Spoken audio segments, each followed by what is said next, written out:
Welcome into Gamesthetic, episode 93. I'm Alex Oxford. Hope you're having a phenomenal day today, whatever day you are listening or perhaps watching this podcast over at youtube.com/SparkE3. Give us a like on the video, subscribe to the channel, be a friend, tell a friend. I got both the boys here on Discord with me here today. Boys, how we doing? How we feeling? Feeling good. Really, it's sort of a slow week, but I feel like we still got good stuff to talk about. Yeah, we got some good right. conversation points. Not the most stuff happened in the past week, but yeah, we got a few things we can at least ramble on about for a little while. And you know what? Yeah, let me just go ahead and address this. This may be a shorter show, and if it is, that's fine. We put out a lot of extra episodes this month. We deserve a shorter show every once in a while. You know what I mean? Especially going into a break week, we will not put out an episode next week, so just friendly heads up on that. To celebrate 4th of July weekend, have a good time just relaxing and chilling, except for Zach. Zach will have to work, unfortunately. But no episode next week. But I mean, if this ends up being a shorter show, it is what it is. It's not that big of a deal. I just noticed this. Is that your God of War PS3 in the floor, Zach? Oh, it is. I was looking up. I was like, what is that? Why is it in the floor? Well, shout out to his God of War PS3. Because I got too much stuff in that cabinet, so the cords wouldn't fit in there, so I have to run them around. Gotcha. Fair enough. Well, for today's episode, we will be chatting about Fire Emblem Warriors 3 Hopes that came out yesterday. Me and Zach both been playing that. We're also going to chat about the Quarry again, but we're going to chat about the movie mode. The three of us did the movie mode over it was 3 nights, I think. Yeah, 3 nights. So we're going to chat about that and give our thoughts on taking that approach to play the game. It was honestly a lot of fun. Some Final Fantasy 16 info came out. We're going to be chatting about that a little bit. And we got a couple other things in the weekly wrap-up as well. So make sure you go check us out on our website, SparkE3.com. You can sign up for free or sign up $5 a month. Join the Discord server, link down in the description below. Follow us on Twitter, @GameStaticPod. And go to the merch store, SparkE3Shop.com, where we do have a promo code, TechProbs with a Z, for 30% off, because we've had 2 tech problems in 1 week. Terrible Football Show made its triumphant return. No video, flat out. Couldn't get it going. Me and Zach tried to do AniMan Plus. Had video, and apparently it stopped recording 10 minutes in. So bumped up the promo code to 30% off everything in the merch store. And you know what, boys, we got something else in terms of a promo code that we need to get out there. It's pretty exciting, honestly. We here at SparkE3 have our first promo code that is not from us. We are officially affiliated with Rogue Energy. You can go to our referral link down in the description below, check out Rogue Energy, and use code SparkE3 to get 10% off your order. I am really enjoying Rogue Energy. I'm not going to hide the fact that I've been a very hardcore G Fuel stand for many years now. We've talked about it on the show on numerous occasions, right? But Rogue Energy has been a very nice change of pace. I like, how it kind of tastes like an energy drink. That I'm an energy drink fanatic, which is a terrible thing to be a fanatic of. And I also like the multiple choices they have. The energy formula, the hydration formula, the extreme formula, which is like your pre-workout, and then like protein shakes. So lots of different options there. Like I said, you can use our referral link down in the description below to support your boys. Use promo code SparkE3 to get 10% off everything in your order. I'm currently drinking the hydration formula of raspberry peach, very good.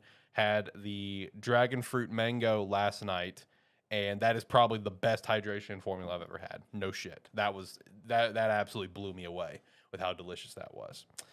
So yeah, if you want to support us, Rogue Energy, it's going to be at our website as well, SparkE3.com/links. You can go down there and just click it. It's automatically attached to our referral link, and it'll auto apply the promo code for you. So definitely pick up some Rogue. You can try some starter kits, not that much, and get multiple flavors, and just give it a shot. We definitely appreciate the support there. I mean, if you're going to go for the starter kit, you got to be real like John and me and get the Momo starter kit. Shout out to Momo Mischief.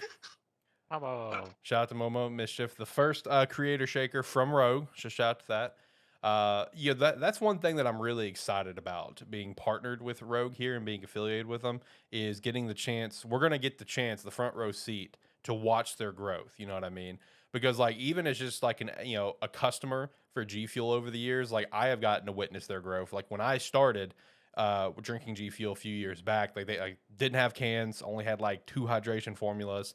There was a few content creator formulas, but not many. There was no brand formulas. Brand formulas was not a thing when I started, besides like Phase, whatever, but no like, big brands or movies or shows or games, or you know what I mean?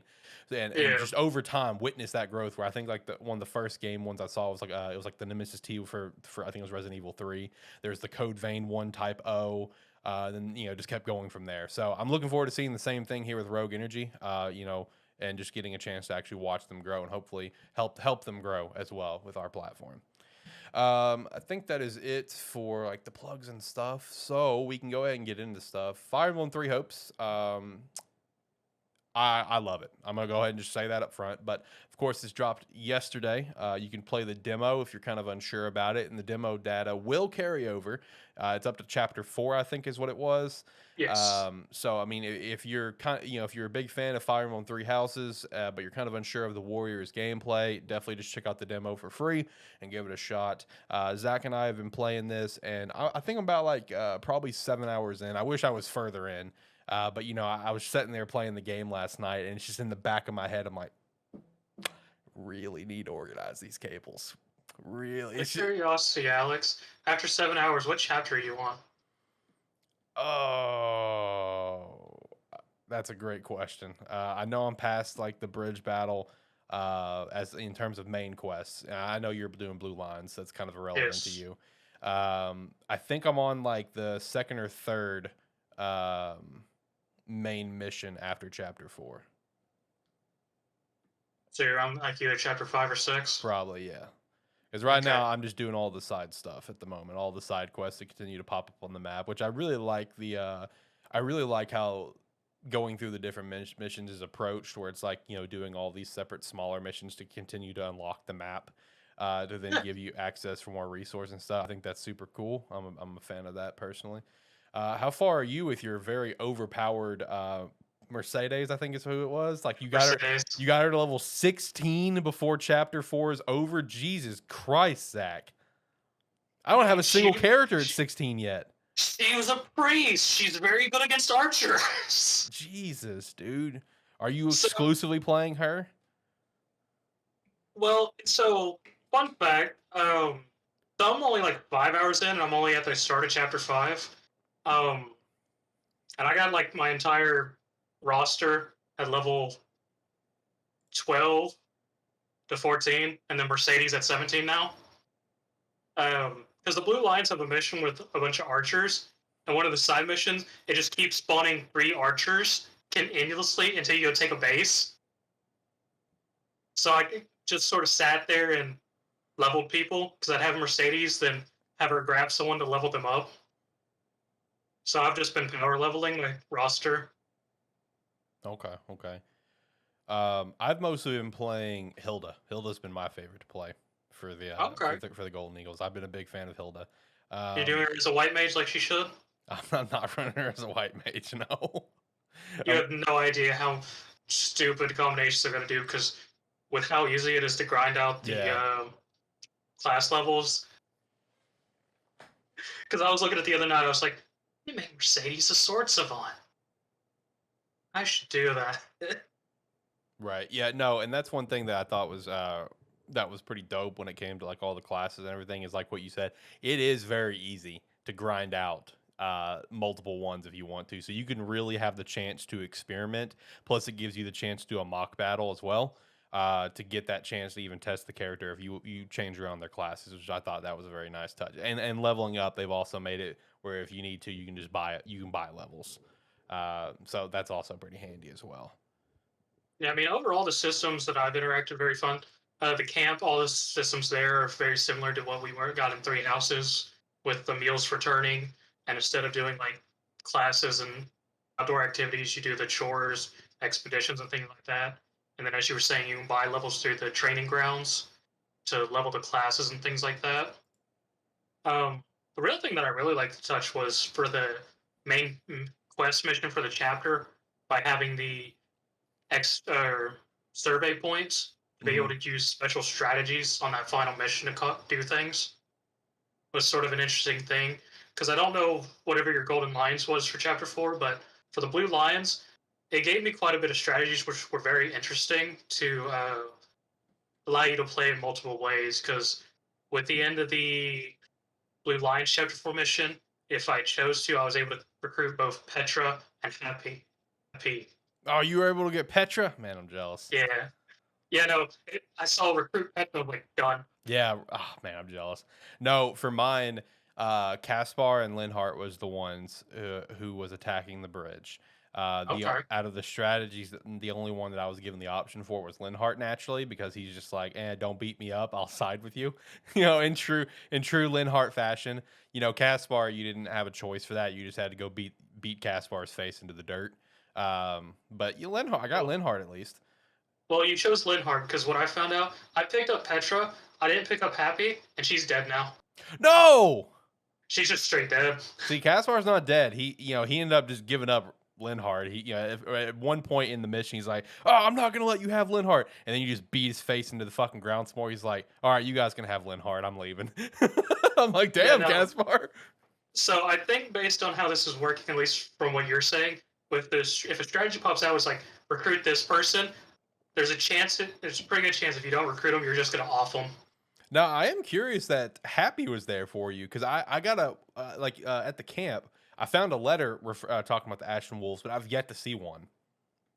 Yeah, no, she's the only. I've seen a letter that's referenced him as well, but she's the only one who has shown up. Okay. It didn't give me any context why she was with the Empire, just that she was there for whatever reason. Because more or less that whole Blue Lions thing is they decide to side with the Church of Saros and is giving refuge to them after the Empire attacks the church in Garrett Mach. Right. And that mission that level was a wipe, just because I don't know what your enemy level was, but for my final mission it's level 9, and I had a bunch of people that were level 12 or higher. So I very much enjoy the order system in this, because I'm used to that from some of the Warriors Empires games, where you could just take your units and tell them what base to go and take and everything. Yeah. So I have used the hell out of that. By the time anything happened, like a side mission someone popped out, I had cleared that entire map with just ordering people to go take out what they're strong against. Yeah, see, I've been utilizing that quite a bit as well. I've been really enjoying that a lot. Let me ask you a question. Did you do any 3 Houses runs with the Ashen Wolves DLC? No, I had not picked. I had actually dropped 3 houses by the time that came out. Okay, because I just random tidbit. I apologize. It popped in my brain. But why Happy may be with the Empire? Just because she's like big fuck the kingdom is really the main thing. Just because like gotcha. Yeah, because like when it came to the 4 characters, everyone besides Yuri, the 3 characters, they each had support dialogues with one of the house leaders. So Balthus, his support dialogues was with Claude, Happy was with Dimitri, and Constance was with Edelgard. And if you have the Happy and Dimitri dialogues and kind of max it out, you basically learn how like she was in the kingdom territory as like a slave and was like, tortured and this and that and blah, blah, blah. And Dimitri's trying to basically help her throughout these support dialogues to figure out this person that had kidnapped Happy and had made Happy's life miserable, essentially. Yuri doesn't have support with any of the leaders, but he has support with just multiple characters from each house, whatever. Sure. But yeah, that's probably the only reason why because the one thing they've done really well in this game is paying a lot of homage to 3 Houses, of course, because this game is not a sequel; it's an alternate take on the story. So that's something that I've already noticed very quickly, is that they're doing a lot of things to pay homage to different aspects in 3 Houses. And one example as well, and this is in the Golden Deer run, and the moment that I saw this, it was in the demo, I loved it immediately, because it's this was cut content that did not make it in 3 Houses, but again, this is the demo, so it's chapter 2 or 3 when they already say this, but they actually say Claude's real name, which is cool, because he has a real name confirmed by the creators, that it's Khalid, but it didn't make the cut. It was going to be revealed in the Balthus and Claude dialogues, because it's throughout their dialogues, Balthus is like, I'm on to you, you're kind of sus, and kind of points that Claude has, is a fake name for him. So like that's one thing I've enjoyed about the game so far is just like paying homage to like multiple things to Three Houses, like in a very good way. Like they are very much paying the respects to the game. Um, I've enjoyed the chapters that I've run. I've enjoyed all the base camp. Base camp stuff's awesome. I like the base camp stuff quite a bit. I like how more fluid it is than the monastery. You know what I mean? Yes, Yeah, it definitely is. yeah, because like it's like you don't feel like you're in too large of an area where you can get lost all the time. Because I know first playing Three Houses, I got lost all the time. When first playing it, at least I do like how fluid everything is. I like how you can just hop between each point if you're just like quickly trying to knock some stuff out, whatever. Expeditions, yeah, it's a nice little touch for your version of the tea parties, whatever. And I also like how it actually tells you when characters want to go on an expedition with you, because I just hit that point where I came out of a mission, Okay. yeah, and Leone, and it popped up on my screen. It's like all the notifications, like, oh, you can upgrade one of your shops, you can do this, you have rewards. And then it has like a little sprite of Leone on her horse, like Leone wants to go on an expedition. I'm like, she wants to go on a date with me, okay, whatever. But I've enjoyed all that quite a bit. And also, one random fun fact for you. I saw this on Twitter, and I just hit the support dialogue with Leone that had this. Naturally, with your character, you're trying to get Byleth, you're trying to get Gerald's mercenaries, right? So there is a dialogue with Leone, your first support dialogue of her, where she openly says Gerald as her master, and your character does not even acknowledge it at all. Apparently, the reason why is because the original Japanese dialogue, she doesn't say Gerald, just her master. So it's just how it was translated. It's how they translate it over to English. So kind of a little mishap on there where it's like, yeah, Gerald's my master, and you're just like, huh, yeah, my master, huh? Didn't even bother to like, oh, Gerald, what? So that's just a little fun fact for you for the What your characters would have been Thor. yeah, basically. No, I've really enjoyed. I mean, it's Warriors gameplay. I don't have a ton of experience in Warriors like you do, but I mean, the little bit of experience I do have, it's been fun, and this has been incredible. I've personally enjoyed this gameplay with these characters quite a bit. It just feels like it fits very well for these characters and for this story that's being told with this war that's happening. And the story is playing out in some very interesting ways for me, because like I like how in this game, and I'm sure it's happening for you, you're getting a chance to meet other characters that we never met before. Yes. Like Holst, for example, who was talked nonstop by Hilda. You get to already meet Holst, dope. You get to meet Lorenz's father. And Lorenz's father, really? yeah. My first major mission after like what would be the demo stuff was going to defend that bridge. That's where you fight Caspar and Linhart, and we're driving them back. We're having a good fucking time, bro. Some more reinforcements came in, and Lorenz's dad's just like, fuck it, we surrender. We're siding with the Empire. And Claude's like, the fuck, bro? Everyone retreat. So that was a nice little touch, because even before then, Claude was already kind of suspicious, because he openly asked Lorenz, "Hey, Lorenz, would you just blindly follow your dad, or if he betrayed us, would you side with him?" And Lorenz got all butthurt about that question. Well, here we are. I also want to say that back to the point of paying homage to the game, in true fashion, Lorenz is just an unsufferable character. Nothing has changed. Yes. Nothing has changed. Like, he came up, like, my first support dialogue with him was talking about something along the lines of, like, a place in order in society and stuff like that, whatever.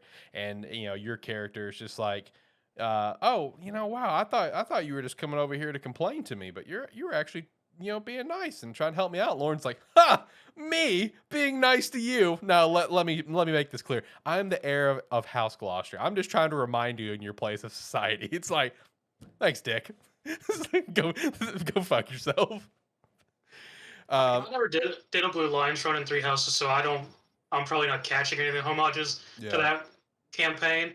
But I mean, it is sort of interesting, some of the interactions. Like, since I'm actually doing this Blue Lions run as a female character, so Sylvain is sort of interesting, because since it's not during the monastery, it's past the part of him trying to be a playboy and him actually trying to be serious. So you still see some of that playboy, but you can also see he's trying to work out of it at this point, right? He does towards the end of that game. Yeah. because there's a whole moment when he's talking to my character, they're talking and everything. Just like, this is a nice moment. He's just like, I just really want to know you more. I was like, all right. She walks away. In your side missions, have you been getting other characters up here as well? Because that happened to me earlier. Not in any of my side missions in chapter 4. Okay. Because Go ahead. The only extra characters I've gotten, besides just the initial Blue Lions roster, is Roderick, Felix's father. Yep. Sedith, Flan, and that's it. Okay. Yeah, no, it kind of caught me off guard, a couple of these, side missions, because there was like, because on the map, there's like obviously like the big gold one is your main mission, and you have like the other smaller silver ones, and then even beyond that, you have like just like a little, like one of the little building icons that could be a mission. Even one of those, I had a character appear, and it kind of caught me off guard because it's like in some the first couple that I did, it's just like the general character was just some bullshit character that popped up. Go kill them, whatever. I'm like, all right, cool. Then I did another one, and I don't remember her name because she's not an overly important character, but one of the characters from, I think it's the Side with Edelgard run, appeared as like the final general to go kill. I'm like, oh, okay, that's interesting. And then also I just did one earlier where Petra was the one that popped in, Petra popped in, and I'm like, oh, don't make me kill you. I don't think she's dead. I think she just retreated, which is good. Unless you turn it off, there is death scenes, so it's very obvious when someone dies. No, I do have death on, but as far as I know, I think she just retreated from that battle, like Caspar did. Yeah, Caspar just dipped out. He's just like, all right, fuck you, Linhard, I'm outie.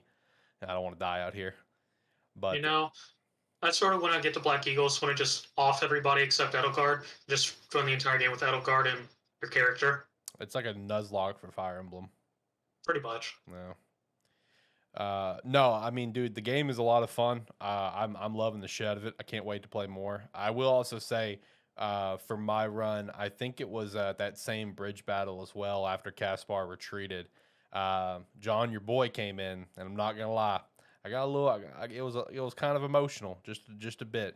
Rip Billy. But yeah, Ferdinand came in, looking as beautiful as ever. I'm not a fan of Ferdinand as a character. He's by far not the worst, because in my opinion, out of the house characters, that's Lauren's, and it's not close. But still, this Ferdinand coming in, it's just like, man, Rip Billy. Got a little emotional there. Johnny, are you gonna? Yes, actually, yes. I was playing Marianne, and she was an adjacent unit on me, is what it was, and I did like the A strike, whatever, where you do it together with your adjacent unit, and she did hers first, and Dorte popped up. I'm like, Dorte, let's go, bud. Like, fuck him up, man. Into the ravages of hell. So I will do anything for Marianne. John, are you gonna play this further? I know you just said you weren't really a big Warriors guy, but probably not. Oh, come on, man, it's so good. Nah, I don't know, because when I went to play the demo, it's like I played it a little bit, and it was, I don't know. That's just not my style game. Oh, that's fair. No, I mean, I'm loving the shit out of it right now. I cannot wait to play more. As soon as we're done, I'm hopping back on. Gonna play for a while. Any other thoughts? Be right there with you. So yeah. Any other thoughts you want to shout out with Three Hopes? I will be kind of curious when I'm gonna get a chance to start seeing some other characters, like the Ashen Wolves, most notably, especially since you already saw one and killed one. I already did get one cutscene with Dimitri, Dedu, Rhea, Sedith, and Flane. I already got one cutscene with them randomly. Of the basically the church going to have refuge in the kingdom right now. But other than that, I haven't seen anyone else yet. So I am curious when I'm gonna get to see like the Ashen Wolves, and when the kingdom's gonna come into play with me, because I assume as for my playthrough, and maybe yours as well, Zach, is that you'll side with the Alliance at some point. I'm gonna side with the Kingdom, just kind of with how things are going. And plus, I very clearly remember in one of the original trailers, not the 3 different house trailers, whatever. There was one quick scene where Claude and Dimitri goes back to back in a battle, watching each other's back, whatever. So I feel like both of us are going to get to side with our respective areas. I feel like we are, because even after Chapter 4, I did see a scene 1 with the Edelgard and the Empire, more or less Edelgard talking to Maurice, that redheaded girl you find that outs Toman, more or less telling Monica. Edelgard what happened with the battle of between the kingdom and trying to kill off the Church of Saros. Right. And then it went to the Golden Line and the Alliance, and more or less Claude getting everyone together and going, so this is our situation. Shit's going bad. There's a war going on, and if we don't do something, they're gonna hit us. And he's just like, and everyone's like, well, should we side with the kingdom? It's like, we'll see how these winds fall. Right. Yeah. Which I will say that for my second run of this game, I'll actually probably do Empire, because while they're my least favorite of the three, no offense, John, I am very curious how their story goes, because like I feel like yours and mine might end up mirroring a little bit here after a while, because I feel like both of us will end up siding with each other. I feel like it will, unless it gives a choice. And I feel like just because we're not running the Black Eagles, I feel like we're missing information. And I just thought of something else. I wonder if the Ashen Wolves will only appear with the Empire, so that way it's like, no matter the story, if you play Golden Deer, you're going to side with the Kingdom. If you play with Blue Lions, you'll side with the Alliance. And if you play with the Empire, you're just going to have the Ashen Wolf, so it's 2 and 2. Yeah. So I wonder if that's going to be the thing, since you had Happy. Since you encountered Happy with the Empire, so that could be a possibility as well. Mine, I still think it's just because Happy is just like, oh fuck the kingdom, and it's just like Ash don't really have any relevance to the Alliance. So that'll be a thought, is if the Ashen Wolves are only available in the Empire. So I guess we'll see. I guess we can go over from there and talk about the Quarry. Zach's already been, kind of chat about and gave his review on it, but we did try the movie mode this week with Zach streaming it for us. That was a trip. It's actually very interesting. Yeah. So going into the movie mode itself, you have the choice to where everyone lives, everyone dies, or the director's chair. And the director's chair is what we did, where it's like we chose to have certain characters be smarter than others, which was just 2. John picked Abigail. I picked Caitlin. And then I think it was Nick was the dumbass. And then everyone. I made Nick dumb. Yeah, and then everyone else was just like, change this, change this, change this. No, I thought it was a very interesting way to experience the game, essentially watching it like a movie. Because one thing that we were wondering going into it was like, are we gonna have scenes where the AI is moving around looking at stuff? No, it's very, very jarring. Of like, character comes here and then opening a suitcase.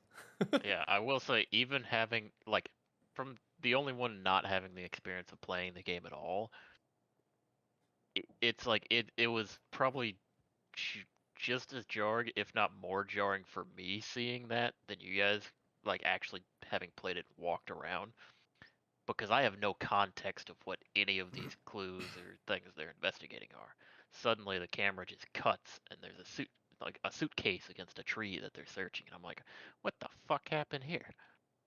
Yeah, and sort of what we're getting at is, so based on the perimeters you set, there's like 4 perimeters for each character.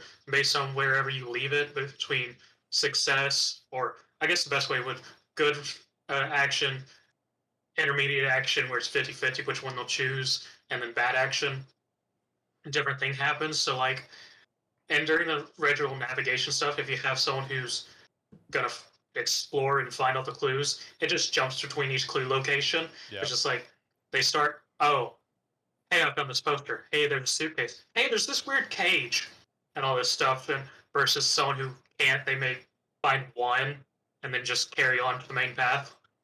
Right. And I know for us, with how our playthrough went, so how many characters did we have die?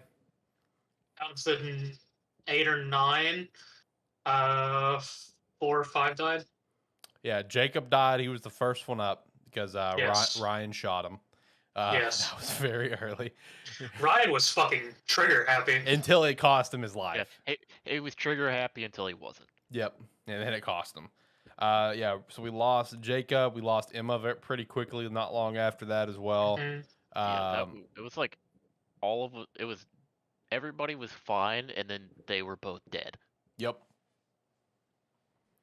I know we lost Laura Later on, Ryan, we lost. Who else did we lose? I think that might have been it because Nick survived. Yeah, and infected still. Caitlyn survived, and she's infected. Infected. Abigail lived. Max lived, uninfected, and then the hero that is one-handed Dylan survived. Man, Dylan's character development in that game was 10 out of 10. 10 out of 10. I think within like the first 10 minutes of us starting it, I was like, man, I'm ready for this fucker to die already. Yeah. And then like 2 nights later, I'm sitting there going, man, Dylan's like one of the best characters right now. I mean, Dylan starts out as like a total douche, but as soon as you get to a point in the game where you have a choice of where you have to either cut off Dylan's hand or not, as soon as he loses that hand, Dylan becomes such a better character. He does, dude. He goes full fuck it mode. He's like, whatever, man. I've already lost my hand. This night's fucking wild right now. Whatever, dude. I don't care at this point. He's just going with the flow.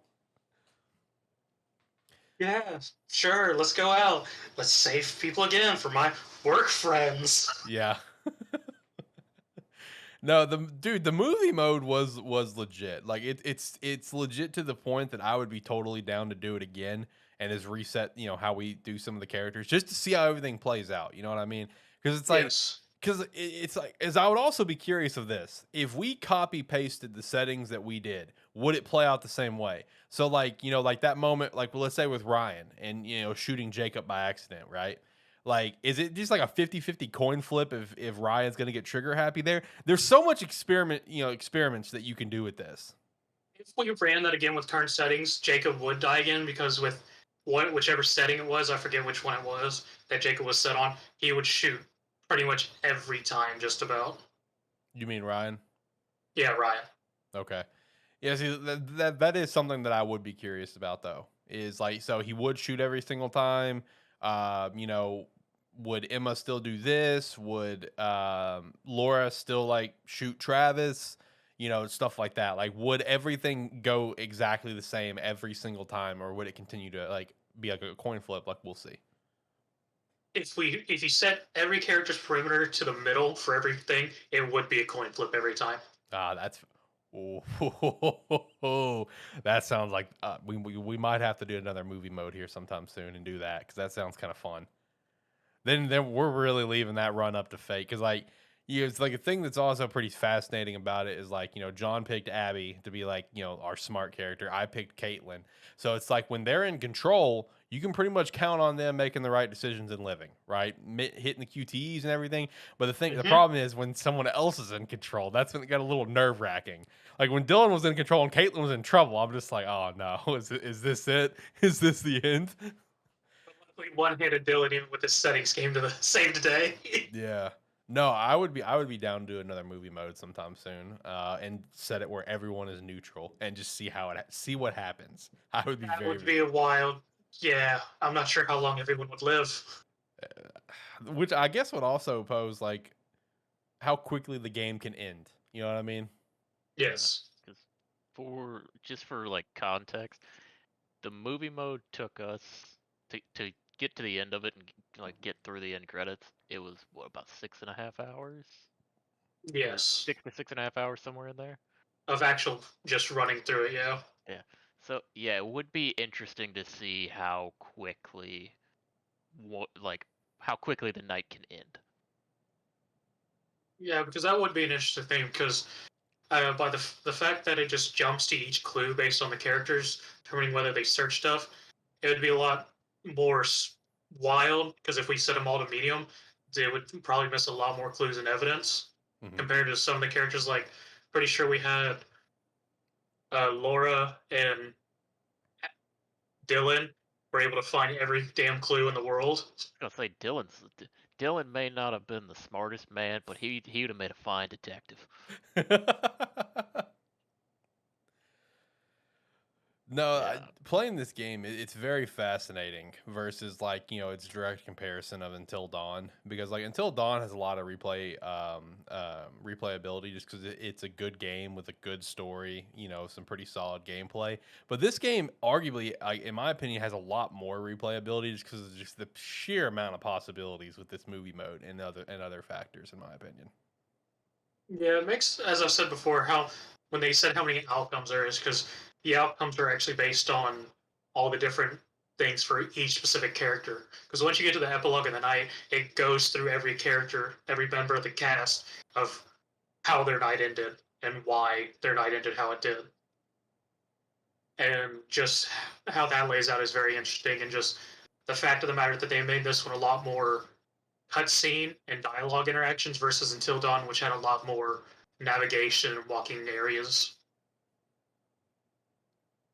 Yeah. The I would say just doing the movie mode and just kind of watching through it is like it was a fun like just try it like when the choices were coming up, because that's one thing though in like the movie mode, it's super obvious when choices are happening. Yeah. And man, sometimes they like whatever the action is takes a little longer than it should have, and it just makes for a funny scene. Yes, like with the key stuff. I remember those where it's like it looked like he like clearly dropped the keys, but then he got it. Yeah. Like they Yes. throw the keys at him, they hit the floor, and then it like does a little cut transition, and he catches them. Yep. But yeah, just experiencing this game just as the movie mode. I mean, it was a lot of fun. It's a lot of fun to just sit in a call and just watch it. Yeah, after playing it in the movie mode than actually playing through it, it was definitely very much more entertaining because within Control, yeah, you have a lot more uh, control of it and then everything, and you can sort of, after a while, get an idea of what choices will probably be a success and whatnot. Versus movie mode, even though I knew what the choices were and I saw the moments even as obviously they were because they just suddenly take an extra moment to do stuff, but I was just like, I know what should be done, but I have no control of this now, so I'm just like, where's this roller coaster going? All right, we need to hit up another movie mode like sometime this week. I mean, I'd be okay with that. Yeah, just a couple days. Let us get some Fire Emblem 3 hopes in our system. Like Monday, then Monday night, Tuesday night, we're gonna have to hit it back up. We're gonna have to start the movie mode, and then I guess figure out how we want to run it again. Do we just want to do like the all neutral setting and just really leave it up to fate? I feel like that could be very interesting. Let chaos reign. Yes. Pure, just like flip the coin. Let's just see what happens. Completely that would be unpredictable. because I brought this up after we finished. So it's just like because with the everyone lives and everyone dies versions, Yeah. everyone lives. I feel like there's maybe only a couple ways that can go out depending on uh, how people can survive, whether they're infected or not. From what I've seen from the two epilogues I've seen now, versus the everyone dies, because I brought it up, is like, would it always do like the earliest death for each character, or would we get different death scenes if we just chose that option? Yeah. Got a nice shot of Pixel's butthole here on the episode. Give a like to the video for that one, ladies and gentlemen. Didn't realize he was gonna start climbing around on me. Yeah, we'll hit up movie mode here in a couple nights, like Monday or Tuesday. If you guys are free, we'll start up another movie mode and just do it just pure neutral. Let chaos just run wild. All right. Next up, last talking point for this episode, Final Fantasy 16 info. So I wanted to include this because like after like the stuff that we got to see on it, all three of us immediately became very interested in this game. Like, not more when we had like a trailer not long ago, whatever. It was the partner showcase, I think. Partner state of play, whatever it was. Yeah. Yeah. Okay. Mm-hmm. So we had a bunch of info come out. This all coming from IGN here. So the first thing is the Econ. Is that how you pronounce it? Is Econ? That would be my best bet without saying. Basically, having like someone else say it. Basically, the kaiju's, the monsters, whatever. That's what I'm assuming. That's what it is. Yes. Yeah, that's the summonings. Okay. Yeah. Anyway, the econ battles are playable with multiple stages. Each of them will apparently feel different. Clive can encounter them as a small human. He's also going to be living through different stages, teens, 20s, 30s. The game will be rated M due to its adult themes. Involving parties and companions, your main character appears to be the only controllable character. You will encounter companions that will be AI driven. Torgal the Wolf could be a full-time party member, and then more info on parties will be coming soon. And I know there will be a confirmed another trailer coming out this fall. When it comes to the world, it's not going to be an open world game. That's going to be larger zones to help create, but the larger zones are going to be like to the size where it's going to create a global set scale for you to kind of sense and feel about whatever. Now, this next part I thought was pretty interesting because it definitely, hey, this is me. I definitely fall into this category. New combat system is due to wanting to get new players on board because it fits better with the game's presentation. Me being new player, that definitely applies to me here. Defeating an econ means unlocking its abilities and skill tree, and apparently Clef can become a econ himself. Honestly, like the trailer that we saw at the state of play, that already got me very interested in the game. Where it's like, okay, yeah, I'm probably gonna be hitting this up. This info here, like, actually gets me pretty excited as well, and I am very curious about how the live through different stages, how that will work. Teen, 20s, 30s, like, are we actually just going through the game in that capacity? Like, is it just time skips, or is your character just aging? You know what I mean? But what was you boys' thoughts on all this info and where you guys still stand on Final Fantasy 16 right now? I mean, I am very curious about it just because we did get more information about how the, as they're being called, econs in this are going to take place, because that was one of my big things curious about. Because in the original trailer we got, it sort of hinted at him being able to turn into one of those things and fight Yeah. the other econs. But the fact that he encounter him as just as a human body, and if he defeats them and gains their skill trees and whatnot, makes me curious if it makes me assume that there's going to be a fight with them as a human, and that you have to beat them to gain those abilities. So, is it going to be like a set path of there's going to be certain one you can get first, or will it be like an open thing of if you can get to that zone, you can go get that one first versus another one? Which I'd be very curious to see, especially since also based on that trailer, it sort of seemed like other characters that are important to the story may be able to become econs as well. To wrap into that, Yeah, I did see that where it's like characters from past games, apparently. Something like that. what? I think I might be thinking of something else. Oh, yeah, I am thinking of something else. I'm thinking of Fire Emblem, sorry. Okay, It was I involving. was like, Yeah, sorry. for that trailer, I didn't see any characters from the past. Yeah, no, sorry. Besides the summonings themselves. No, Um, my bad. That was part of the Fire Emblem leak. Is that apparently characters from past games can be summoned? okay. Yeah, sorry, mix it up. When you said summoned, my brain mixed it up. I apologize. Continue. Yeah, and I mean, the large zones, I mean, I feel like that's fine. Final Fantasy's done that forever. The open world was sort of a new thing with 15, in which it worked out for that, especially since it sort of had that whole road trip vibe. So it was a much better feeling. But if we're going to do more controlled for new players, I feel like the large zones will be much better, especially for what it looks like they may be going for in this game. Yeah, because I'm also like with uh these kind of games. I'm a lot more of a fan of the like individual large zones that you go through as opposed to having the open world. Uh, but yeah, I mean with this news, I mean the new combat system looks great. I mean the more I see videos on it, the more I'm looking at it. I'm like, and honestly, without too like seeing too much on it, or like having or actually getting to try it out at all, gives me it's like get a little bit of Tales of Arise vibes from it, I was curious which about that. at least from what I've seen from like watching that video again today, kind of getting that feeling, which is for me a good feeling, and only having the main character as the playable character, I'm personally, I'm a fan of that. People may not be as big of a fan of that because they might like playing the additional characters. But for me, at least on like first playthroughs and that, I tend to prefer to play like the main character and only try to control them, for the most part in these kind of action style games.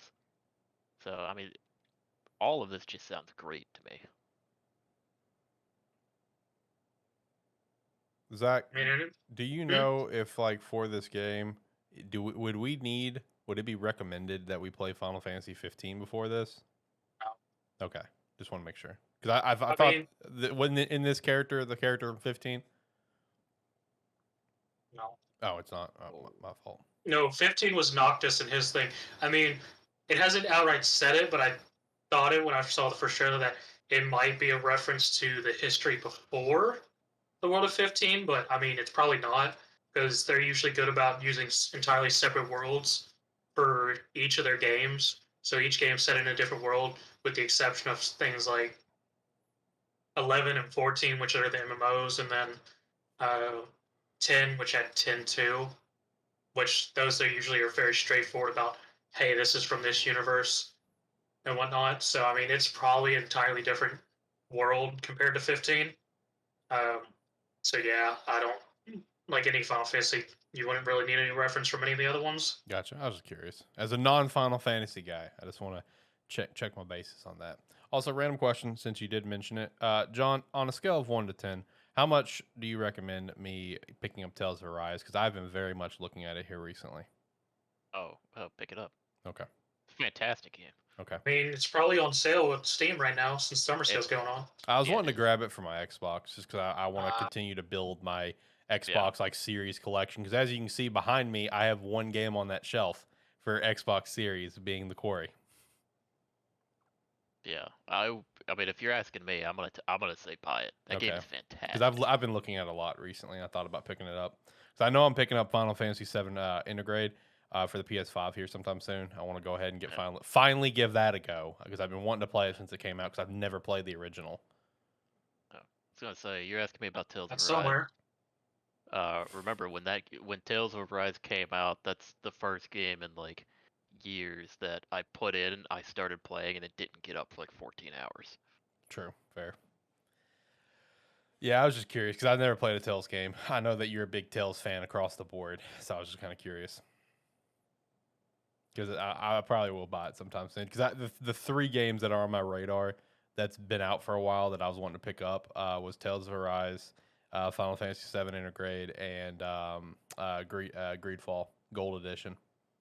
I mean, those would all be good pickups. I want to like Greedfall. I didn't play it very long. I probably only put like 3 or 4 hours into it. I want to give it another shot with all of like the next gen enhancements they made, whatever, with the gold edition, and just give it another shot, especially since the second one's on the way. Because I know that everyone who's like played like Dragon Age or Mass Effect, it was like, oh yeah, you'd love this game too. It's like, well, all right, I guess I'll try it again. I mean, Greedfall's good for that kind of stuff. So Yeah. Yeah. Any other thoughts on the Final Fantasy 16 stuff? If not, we can hit the weekly wrap up. I mean, I will be curious about more of the companion stuff because since they are changing the combat and whatnot, it makes sense to only have the main characters labeled because the whole reason for controlling a party was to be able to do multiple things in one action through all your party members. Mm-hmm. So I'll be curious how the AI companions come into effect, whether it'll be more combat focused or maybe story focused based on the companions and things like that. So I'll be more curious on that. Gotcha. What about you, John? Yeah, Zach talking about the companion stuff there makes me kind of think. I wonder. I would assume it would probably be more kind of story focused, but like you might be able to set them to like different, like when you get into like any combat, just give them generic settings for like how they're going to act in fights, and that would be interesting. Uh, but overall, I mean, I'm kind of really I want to hear more about how these like econ battles or whatever it's called, like how this system is actually going to work. I want to see more on that. Okay. Okay. Yeah, I can agree to that. How the battles are going to work, as well as like the skill trees for each one of the econs and stuff like that. And like I already mentioned, I'm very curious about the living through different stages. From the teens to 20s and 30s. I'm curious how that's going to come into play for everything. All right, so we can hit the weekly wrap up here and get up on out of here. So we did have a Xenoblade 3 Direct this past week. I know none of us watched it because none of us are Xenoblade fans, but that did happen. Now, there is still another Direct that is expected next week on the 28th or the 29th. I'm hearing both dates, but apparently it's going to be a Direct mini partner showcase, which is kind of funny because I think it was literally this last week. I think I said something along the lines of like, Nintendo doesn't necessarily need to get a Direct out right now, other than just everyone else is putting shit out. You know what I mean? Because like they already have like some games lined up to at least hold you over for a little bit. I would say for a full-fledged Direct, I think July is probably going to be the better range because like we know Xenoblade's coming out at the end of July. We don't really know anything for August. We know Splatoon is early September, right? So that August is where I'd be kind of curious, where it's like I feel like we could get some sort of main Direct in July to help give you an idea of, hey, this is coming out August, this is coming out October. We already know what's in November, of course, of Pokemon. This is December. So yeah, Nintendo doesn't have to do a Direct right now just because like their schedule is kind of set at least for the end of July. With Live Alive, its remake coming out next month.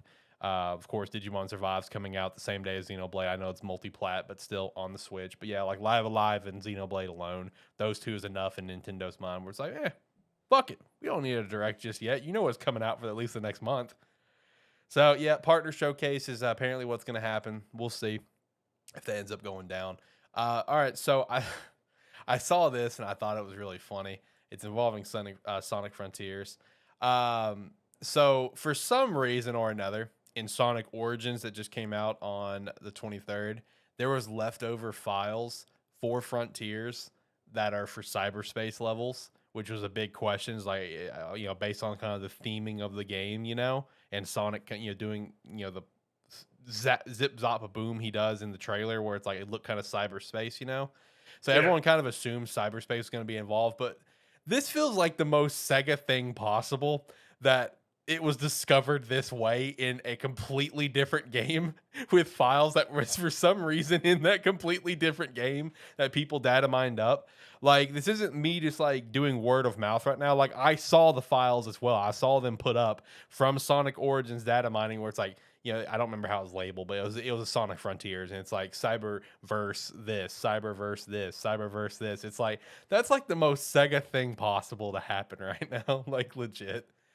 Next thing we got is we did get official confirmation that Overwatch 2 will fully replace the original Overwatch at launch. The original game will not be playable anymore.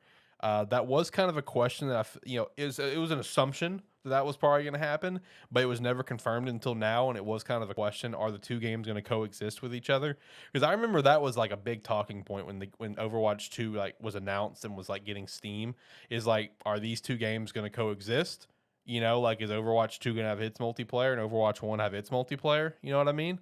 But now that we know they are going to completely merge together on that one, if you bought Overwatch, played Overwatch, you will get the Founders Pack. Apparently, gives you some extra skins, some rare skins, like a Founders icon and shit like that. And to my knowledge, all your stuff will transfer over, which obviously that would be a big sticking point for everyone. Yeah, it would be a real big sticking point because people over all these years have put a lot of money in those loot boxes. Yes.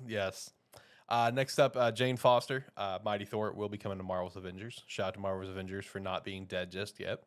Ghost of Tsushima 2 seems to have been leaked based on some job postings, which that would be expected as well. Plague Tale Requiem got its official release date of October 18th. Man, I really want to like this fucking game. I'm literally at the end of the first one. I think I have like maybe an hour or two left to play of the first one, and I just dropped it. I really want to like this game, but it just didn't do it for me. It was okay. Just like it then. I wish it was that simple. Go to its creators page, hit that like button. Yeah, hit the like button, subscribe. Hey man, maybe that last hour is gonna turn it around for you. Maybe we'll see. It's like Dylan. Maybe we'll see. Like Dylan, yeah. Maybe maybe I'll play it again. I don't know. It's still just sitting there on my PS5. just download it and I could queue it up whenever. But and then a little heads up for you, there is an unannounced project by FromSoft that is in its final stages of development. I think the year that I saw is that it's been in development since 2018. So I'd expect an announcement sometime in the near future. And also just another random heads up, because this just dawned on me. So I know, like, going into that Xbox showcase, right? We were very hammering the fact that, something Banjo could be here. There was a lot of talk about it. There was the Phil Spencer thing with the Get Jiggy achievement. Random fun fact for you, because I think we can all agree, just like everyone else can agree as well, how random this is because of how dead Banjo-Kazooie is. But G Fuel put up a tweet with a spinning gold Jiggy on the 29th. They're revealing the next flavor, which will be Banjo. There's no way this is a coincidence. No way. This has got to mean something. Banjo is too dead for this collaboration to happen. You know what I mean? Like, it makes no sense. It just doesn't. That G Fuel's history is like new games, new brands, new movies, to help promote said brand. You know what I mean? There's no way, man. Something Banjo is coming. It's just a matter of when. Maybe soon. We'll see. You think it'll get the Crash and Spyro treatment? Oh, dude, I hope so. I really, really do. Like, that's what you need, dude. Is just give it the Crash Spyro treatment of the first two games. If you want to include Nuts and Bolts, go for it. I know they probably wouldn't. I enjoyed Nuts and Bolts for what it was. It was a fun game. But yeah, just do the first two. Give it a nice little refresh on it. Throw it out there. Generate some hype for it, and then have the fabled Banjo 3 that was in development for the N64 back in the day. It's all you got to do, dude. It's all you got to do. I'm here for it. Rare gives us random comeback series every now and again. I think it's about to happen again. Too bad Conker's dead, though. I mean, eventually we're gonna get that next Perfect Dark game whenever that studio figures its shit out. God, dude, I know they're in such a rough spot right now. Who knows when they'll finish their shit? Boys, did you have anything else for the weekly wrap up this week? Anything else you want to shout out? I don't think I have anything. Yeah, I mean, I don't really have anything either. Okay. All right. I know you can't hear it, but I'm going to hit the music and let's get out of here. Last thoughts. All right. Like, comment, subscribe, rate, whatever your platform allows. It does help. If you're watching this on YouTube, you can hit that subscribe button to help us build a community. You can always hit the notification bell to let you know whenever we upload any videos. Thank you very much. Bye. Made it all the way to the end. Thank you very much, and hopefully you'll come back when we're here next time. Yeah, and just a reminder, we are on a break next week. We'll be back the week after that. Hopefully have some good conversations. Of course, make sure to hit the link down below to support us with Rogue Energy, officially affiliated. You can use promo code SparkE3 to get 10% off your order. Hitting that referral link helps us incredibly, so make sure to do that. Help out your boys. Go check out the merch store, SparkE3shop.com. Use promo code TechProbs with a Z to get 30% off everything in the tech store. We're still recording. I've watched it all video. It has not stopped. We're good. We got a video, boys. We're fine. We made it. Unlike AniMan Plus that died 10 minutes in, apparently. And then, of course, check us out on our website, SparkE3.com. You can sign up for free or you sign up $5 a month. Join the Discord down below. Go follow us on Twitter at Gamesthetic Pod. We appreciate all that. With that said, until next time, guys, have a good one. See ya.